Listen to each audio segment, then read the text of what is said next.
juga direkam ya. Kita juga nggak tahu usia saya juga semakin tua. Bisa-bisa tahun depan Anda tidak mendengarkan lagi saya pidato di sini, bisa juga terjadi itu. Jadi kalau bisa itu, kamu pun memori saya masih bisa ingat ya, beberapa hal. Saya punya sekretaris yang bagus-bagus ya, di LAM itu ada Pak Elvian, ini sekretaris saya di LAM. Masih muda, sama muda usianya dengan sekretaris saya di Dewan Pendidikan, itu Pak Ibrahim. Jadi saya punya dua sekretaris di ruangan ini. Dan saya kira mereka penerus saya yang saya harapkan bisa lebih baik di masa yang akan datang. Nah, kepada saya diminta oleh Bu Dekan. Bu Dekannya kemana ya? Oh iya, tadi sudah pidato dengan sangat bagus. Alhamdulillah ya. Walaupun saya tidak pernah mengajari dia macam-macam, tapi dia rupanya sudah sehati ya. Dengan Pak Usam itu menangkap apa namanya esensi kemana mau dituju universitas ini. Nah, ada dua hal sebetulnya ya, tapi hal yang kedua berkenaan dengan adat istiadat yang tentu saya serahkan kepada sekretaris LAM nanti menyampaikan ya. Saya hanya ingin menyampaikan memori saya terhadap saya izin kepada Pak Rektor juga saya ingin sampaikan. Mudah-mudahan saya masih ingat beberapa hal dan itu merupakan sebetulnya dasar berpikir kita mengapa universitas ini dibangun, dan itulah yang sebenarnya diterima oleh pusat ya, diterima oleh Pak Menteri dan Pak Dirjen bahwa Universitas Bangka itu perlu untuk diberikan. Karena itu saya ingin menyampaikan kepada saudara semua, terutama yang belum pernah mendengarnya itu. Di sini juga hadir para dekan dari fakultas lain, ya, alhamdulillah bisa ikut mendengarkan. Ya. Nah itu, jadi pada awalnya sebetulnya tentu nanti kita akan berakhir pada bagaimana peradaban itu, mengapa peradaban itu harus ada, dan seminar ini adalah bagian saja dari peradaban yang saya kemukakan itu, bahwa kita membuka universitas dengan berbagai fakultas dan program studi itu jelas, dan kita tahu bahwa program studi yang kita bawa itu, yang kita sodorkan kepada pusat, itu adalah program studi yang lahir dari beberapa perguruan tinggi yang ada pada waktu itu. Pertama adalah Stiper itu, ya kan? Kedua adalah Polma, Politeknik Manufaktur. Yang ketiga adalah siapa, Wan? Ya, pahlawan. Teknologi STT Pahlawan 12. Dan itu sudah punya program studinya. Dan itu kita jual kepada pusat itu. Tapi kalau kita cuma jualan itu tidak laku, karena di dalamnya kita tidak tahu visinya kemana, karena masing-masing program tinggi itu punya visinya masing-masing. Sedangkan kita ini ingin membuat sebuah universitas, sebuah lembaga as a whole yang menggabungkan semuanya, tidak hanya menggabungkan, tetapi memiliki visi yang utuh ke masa depan. Universitas apa yang perlu dibangun itu Pak Usami? Itu pertanyaannya Pak Menteri sama Pak Dirjen. Nah, kita kan harus mencari visi. Visi itu pandangan kita ke depan. Kalau visi ini biasa-biasa saja, itu Pak Menteri sama Pak Dirjen itu tidak mau dengar. Buat apa kita menambah-nambah universitas yang sudah ada hanya untuk menambah angka?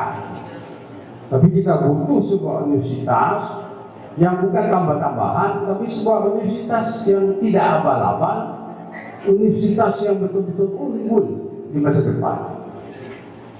Nah itu, makanya lahirlah setelah itu saya sering katakan kita tidak berpandangan ke belakang Jawa sebagai latar belakang kita, tetapi kita melihat depan kita adalah bahkan Pasifik. Sebelah utara maupun selatan ada Australia, ada di utaranya ada Jepang, ada Cina, ada Eropa sebelah barat. Itu adalah saingan kita. Pak Lili itu adalah ahli fisika. Itu adalah ilmu dasar yang tadi disinggung oleh Pak Rektor ya. Nah, karena itu pertama kali yang kita ingin buat dan tumbuhkan dengan kuat itu adalah ilmu dasar. Karena itu pada waktu saya datang saya melihat ada biologi di fakultas itu luar biasa itu kok berani membuka biologi di situ ya. Apakah dia itu accidentally apakah karena pikiran visi saya tidak tahu, tapi ini menjadi modal. Nah, mengapa saya katakan ilmu dasar itu menjadi sangat penting? Karena pada waktu kita merdeka Republik ini, kita tuh hanya membutuhkan hal-hal yang bersifat apa yang penting untuk menutupi kekurangan Republik. Kita kekurangan dokter pada waktu itu banyak orang Belanda atau didikan Belanda. Banyak orang kita jadi dokter juga, tapi Belanda. Kalau kita berobat, atau kita dulu, orang Belanda dokternya gitu. Ya. Ada namanya dokter yang dulu pernah tinggal di rumah dinas Pak Rektor itu, namanya Dokter Poto. Itu lulusan dari sekolah pendidikan Belanda. Jadi guru dia itu dokter Belanda. Kemudian para ahli teknik, insinyur itu semua adalah Belanda. Nggak ada orang kita itu, Belanda semuanya. Kemudian dokter, tadi sudah saya sebutkan. Kemudian bupati, asisten presiden, itu semua adalah Belanda. Makanya dulu itu kita ada Belanda Demam, kan? Ya, untuk mencukupi pemerintahan itu, ya karena kepentingan rakyat dan mungkin orang perhatikan, demokrasi. Jadi cuma Melayu di Cina, kapitan, letnan, segala macam. Tetapi di atasnya pasti ada asisten presidennya itu adalah orang Belanda. Jadi semua dikuasai Belanda. Dan kepentingannya lalu menjadi pragmatis, bukan kepentingan ilmu pengetahuan. Tetapi di negara-negara maju itu, yang pragmatisme itu adalah merupakan kepentingan-kepentingan yang kita sebut sebagai sisa dari kepentingan yang sangat idealistis itu. Kepentingan apa? Yang kepentingan ilmu pengetahuan dibangun. Nah, kalau ilmu pengetahuan dibangun, bagaimana caranya supaya universitas ini bisa menjadi lebih hebat di masa depan? Dia bahkan menjadi ikutan universitas di Jawa. Nah, itu yang saya kemukakan kepada Pak Menteri. Kelihatan seperti mengada-ngada. Enggak, rupanya Pak Menteri, Pak Dirjen pada waktu itu menganggap ini pikirannya brilian. Saya mengatakan sendiri bahwa Jawa itu bukan halaman belakang, bukan halaman depan saya, Pak. Jawa itu halaman belakang TV. Saya belajar dari kekurangan Jawa untuk melihat bersaing dengan Jepang, bersaing dengan Eropa, bahkan setidak-tidaknya Australia yang ada di selatan kita. Nah, kayak gitu. Lalu bagaimana bisa bersaing kalau kita tidak punya peradaban untuk itu, tidak punya visi ke depan? Karena kita meniru universitas itu. Ya, misalnya seperti fisik katakanlah ya. Fisik itu kalau di Universitas Gadjah Mada, di UI, itu sisa-sisa zaman-zaman setelah perang. Mereka itu kemudian dibangun untuk mencukupi apa? Misalnya institusi negara yang mau pemerintah untuk mencukupi kebutuhan bupati, camat, betolong. gubernur ya kan, kayak gitu. Karena semua yang posisi tadi ditinggal kalau belakang, nggak punya siapa yang mau jadi gubernur bupati, nggak punya ilmunya. Dibangunlah kemudian divisi itu administrasi negara, ilmu pemerintahan, government studies, kebijakan publik, macam-macam. HI dibangun itu hampir sama umurnya dengan negara itu untuk mencukupi kebutuhan begitu banyak kita terhadap duta besar. Duta besar kita itu negara, tiap-tiap negara asal perlu duta besar. Bagaimana kita mensuplai duta besar kalau kita nggak punya orang? Nggak ada. Cepat-cepatlah dibangun HI itu hubungan internasional untuk mensuplai duta besar. Itu mulainya sejarah fisik, gitu. Ya. Nah, lalu kapan lahirnya ilmu-ilmu yang dasar itu? Seperti sosiologi, seperti ilmu politik. Bahkan di Inggris saja, di bahasa Inggris itu kita tidak munculkan bahasa Inggris sebagai suatu pelajaran untuk mendidik anak-anak bisa bahasa Inggris. Tapi kita buka sastra Inggris. Itu ilmu dasar dulu dari bahasa sastra. Nah, karena itu lalu kita buka itu. Untuk apa itu? Untuk mendasari ilmu-ilmunya. Oh, terlambat kan? Tidak terlambat itu. Kita bisa buka itu. Nah, begitu kita buka, itu orang mengatakan, waduh Pak, nanti gak laku. Itu tidak apa-apa. Ilmu pengetahuan itu bukan untuk jualan. Dia ada pasarnya sendiri. Tapi kita melihat idealismenya ke depan.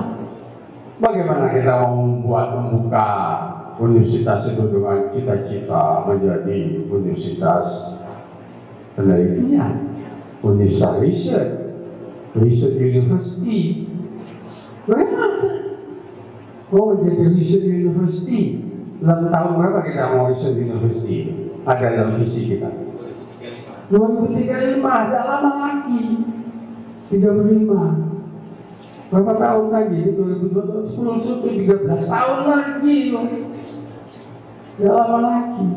Bagaimana kita mau riset, kita kembangkan kalau ilmu-ilmu dasar itu tidak kita kembangkan? Karena itu lalu kita berani-berani melakukan, sekolah anak-anak. Kita mau bentuk fisika, kita mau bentuk kimia, kita mau bentuk matematik. Matematik, ngambil kimia, mau mereka. Oke, dengan janjian kita tangan. Setelah itu pulang kita angkat jadi dosen. Apakah mereka itu sekarang mudah-mudahan mereka jadi dosen? Karena untuk kepentingan itu. Nah tadi Pak Aktor menyinggung soal mungkin Pak Menteri membatasi munculnya, tapi janganlah menurut saya itu, ya jangan. Ilmu-ilmu, terutama ilmu-ilmu dasar itu. Ada juga yang mengatakan, ini saya tidak nyebut presidennya namanya siapa, itu mengatakan jangan buka ilmu politik lah, karena itu ilmu akal-akalan. Lah, kok ada yang ngomong kayak begitu? Nah, ada kan? Itu kan ilmu akal-akalan juga, buka kritik aja kerjanya, cari kesalahan pejabat, macam-macam. Itu. Nggak ada ilmu-ilmu politik itu ngajari akal-akalan.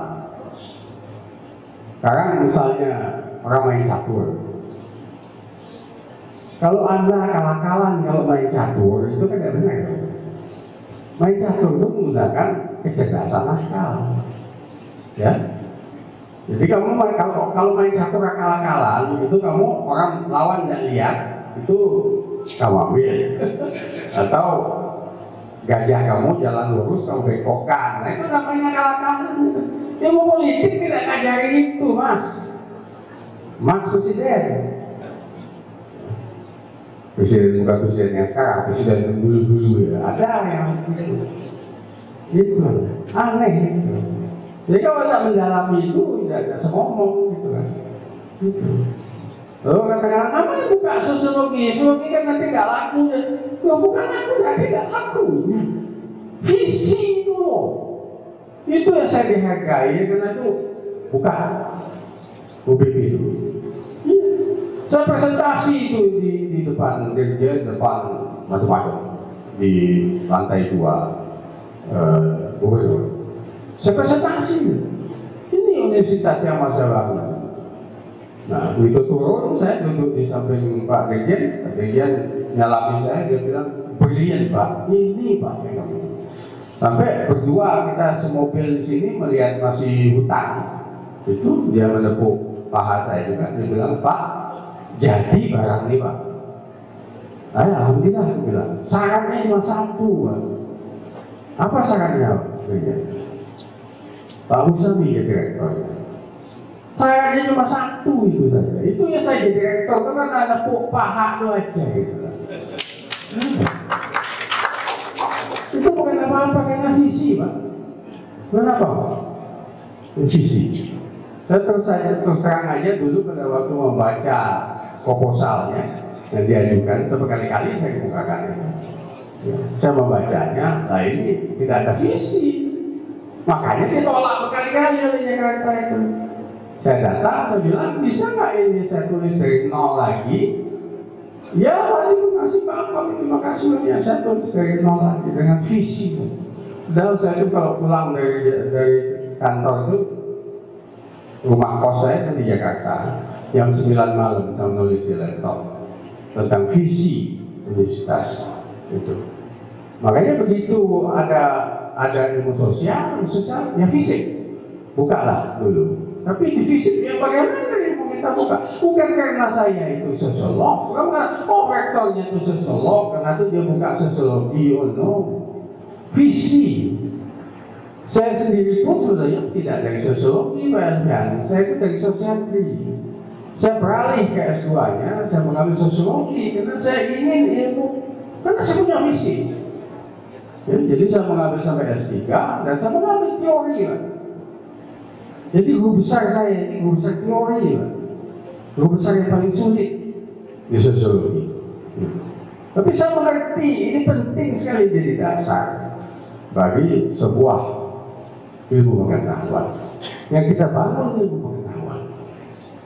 Karena itu pada waktu saya ditunjuk diminta Pak Datuk untuk menjadi ketua lab, maka visi saya adalah visi ilmu pengetahuan, bukan visi bagi-bagi gelar. Ya, meskipun saya juga gelarnya ada beberapa, gelarnya ada beberapa, itu hanya kami pakai untuk internal lah, ya, untuk nakut-nakuti datuk-datuk. Ketawa masa Yubi itu, ya Pak, masa Yubi gitu ya Pak ya. Tapi nanti lam kita akan kita kasih gelar Pak. Ini mudah-mudahan kita mau di Belitung lagi. Ini dua-duanya ini beliau ini Pak Ibrahim dengan Pak Alfian itu adalah tokoh utama di LAM. Gitu. Nanti kita ajak untuk diskusi di sana untuk membedahi pemberian gelar itu. Bukan saya tidak suka gelar, tapi janganlah gelar itu dioperal-operal. Karena saya terbiasa dengan gelar di akademik, ya. Tidak mudah untuk mendapat gelar itu, maaf ya. Gelar S1 saja itu kita susahnya setengah mati kok. Kami dulu sampai 6-7 tahun kuliah itu. Sekarang aja 3-4 tahun. Untuk S1 saja.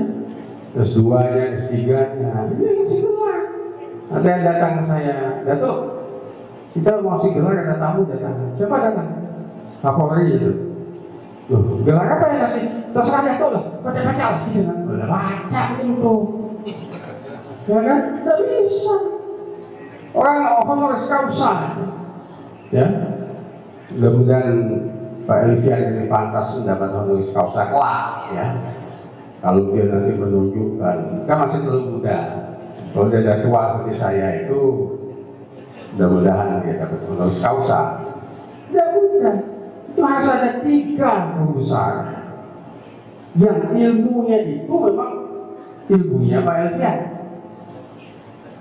ahli sejarah. 3 itulah kemudian mengutak-atik Pak Elvian itu sampai garis keturunannya. Pak Elvian dilihat untuk honoris causa sampai garis keturunannya, lahirnya di mana, anak siapa, Ma betul enggak, Pak betul enggak, ya, apa saja yang ditulis, penelitiannya sampai di mana, macam-macam. Lalu kemukakan itu dalam suatu proposal Kesenang guru besar, bukan senang biasa, senang guru besar. Misalnya guru besarnya ada 20, ya 20 mengoceh itu, pakai ini, macam-macam. Kalau misal satu hal aja nggak beres, mereka tolak, ya kan? Kecuali saya tidak tahu kalau universitasnya abal-abal, ya kan? Dengan amplop, dengan apa segala macam, ya. Tapi saya yakin mereka nggak akan mampu beli begitu kan. Tapi mungkin ada juga yang amplopin gitu. Lalu jadilah dia seorang profesor. Tidak ada pula dalam undang-undang kita di bulan itu ada profesor honoris causa. Tidak ada, maaf saja. Kalau dokter honoris causa itu ada, profesor honoris causa tidak ada. Susah dapat profesor itu, Pak. Susah. Jadi Pak Ibrahim sedang berjuang mati-matian. Uang. Pak Ibihara kakaknya ini kan juga adik saya di Jember sana, kan ikut saya. Tolong berjuang pola balik, tidak mudah. Saya kira orang levelnya Ibihara dan levelnya Ibrahim itu tidak diragukan, tapi tidak mudah. Jangan. Nah, jadi itu Pak. Jadi ilmu pengetahuan itu beda. Dan sama, makanya kita mau melihat seperti tadi main catur itu kan taktik dan strategi orang cerdas yang bisa main catur ya. Tapi kalau dia tipu-menipu, itu bukan main catur namanya. Mungkin dalam politik tidak ada ilmu politik itu diajari akal mengakal, tipu-menipu, cheating, tidak ada. Semua itu adalah kejujuran dan objektivitas. Dalam ilmu pengetahuan hanya itu. Jika objektif, berdasarkan fakta, silahkan, ya, kecuali ada ilmu pengetahuan beyond dari fakta, ilmu pengetahuan yang mendasarkan kepada keyakinan kepada yang di luar sana. Nah, itu tidak bisa dijangkau oleh ilmu pengetahuan empiris, tidak bisa. Kita hanya bisa berandai-andai, tidak bisa, ya. Nah, sehingga dengan demikian tadi yang saya sebut peradaban itu adalah peradaban based on pada ilmu pengetahuan dan teknologi. Itu peradaban. Nah, sekarang kita masuk kepada adat istiadat. Bagaimana? Adat istiadat ini sebenarnya bagian daripada peradaban itu. Tapi dasarnya adalah seperti saya bilang tadi pada ilmu pengetahuan. Kalau ilmu pengetahuannya lemah, kita tidak bisa berkembang. Kita hanya bisa mengatakan, oh ada, tidak bisa. Besok hari apa itu saya diundang Kejaksaan Tinggi untuk presentasi tentang undang-undang, tentang hukum restoratif justice. Nah, saya ingin mengatakan kepada pihak kejaksaan itu bahwa sekarang orang sudah mulai berpikir tentang adat. Kalau saya pilih, sudah politik juga sudah berpikir tentang adat. Tahu nggak yang kita lupakan bahwa di dalam Pancasila itu ada sila yang keempat, permusyawaratan rakyat, ya, perwakilan dan segala macam. Sila yang keempat itu adalah adat. Tapi tidak dipakai sekarang ini, langsung kepada rakyat pemilu itu namanya tidak beradat sebetulnya loh, ya kan? Itu. Jadi kalau mau adat beradat, sebenarnya masuk di dalam permusyawaratan. Itu baru kita punya adat. Duduklah kita, berdiri sama tinggi, duduk sama rendah. Marilah kita damaikan sesama kita. Demikian restoratif justice juga begitu dalam bidang hukum sama, juga sudah mulai melirik adat. Karena yang namanya bagaimana supaya orang tidak langsung dihukum? Karena hukum itu munculnya pada masa feudalisme sebelumnya bahkan sebetulnya. Jadi pada waktu kerajaan menciptakan autokrasi. Dan autokrasi itu kemudian menghukum orang seenaknya karena dia raja. Jadi kalau Anda salah, saya hukum. Itu autokrasi. Demokrasi tidak begitu kan? Nah, itulah. Tetapi kalau kita balik ke adat lama kita, maka demokrasi itu dasarnya yang dilakukan oleh siapa? Kalau misalnya ada yang melanggar adat dulu juga tidak berhambuka. Karena banyak tak bersanksi, hanya aturan aja tidak boleh ini, tidak boleh itu. Anda, udah anak-anak, jangan metik-metik daun, buah-buah kena hutan, jangan kencing sembarangan, ya. Nanti hati-hati, nanti kena hantu, ya. Nanti kesurupan, apa-apa itu ada, gitu. Ya. Dan jangan anak perempuan duduk dekat pintu, jangan menjahit tengah malam, jangan beli minyak tanah di tengah malam atau sore-sore, boleh? Itu ada, gitu. Nggak ada hukumnya di pasal-pasalnya, nggak ada. Pasal-pasal itu setelah autokrasi, setelah itu feudalisme mulai muncul, kemudian hukum. Ya, yang di dalam Islam itu hakam, hukum, dan hukum kita implementasikan sebagai menghukum. Tidak menghukum, ada itu mengingatkan. Nah sekarang orang beralih kan, bagaimana Pak? Kita sudah mulai. Nah, nanti Pak Alfian bisa menjelaskan bagaimana ada hukum adat kita, peraturan adat sebetulnya kita, karena kita bekas pernah. Sebenarnya bukan dijajah ya, tapi ada bau-bau kerajaan dari Sultan Palembang. Nah itu yang kita sebut sebagai Sindang Mardika, nanti dijelaskan oleh Pak Alfian ya. Bagaimana bisa dihidupkan kembali atau tidak? Haruskah misalnya ketua adat turun? Dan itu sekarang ini saya tidak menggunakan songkok seperti datu-datu yang lain. Kalau saya sudah menggunakan songkok itu Pak, itu bahaya Pak. Iya, itu apalagi saya menggunakan simbol sebelah kanan itu udah bahaya itu, ya itu. Jangan coba-coba melanggar ketentuan adat di kampung. Itu hukumnya gitu ya, kayak begitu. Nah, saya kira itu yang ingin saya sampaikan ya, tidak panjang karena nanti Pak Alfian akan melanjutkan. Tapi saya mengapresiasi Bu Dekan, Wakil Dekan, dia tidak berkonsultasi dengan saya, tapi terima kasih lah, sehingga saya melihat seakan-akan ini rapat lembaga adat Melayu. Ya. Banyak sekali yang berpakaian adat.